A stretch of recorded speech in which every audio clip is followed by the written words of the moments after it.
How to fix Mandate of Heaven or Jiangshan Baiwang crashing on Steam.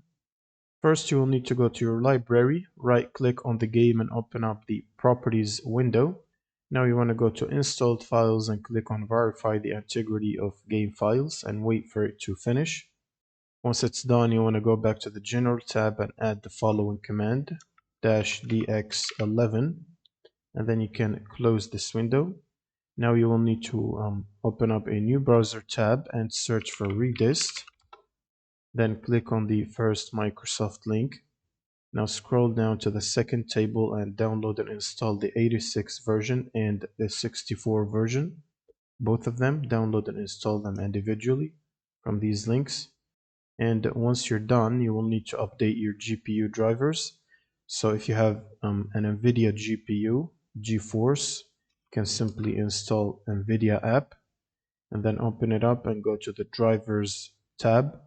From here, select Game Ready driver, refresh for updates, and download and install the latest update available. Now you can restart your system by clicking on Restart. And after the reboot, you will need to launch Steam as admin. So you can search for Steam, right-click and run as admin.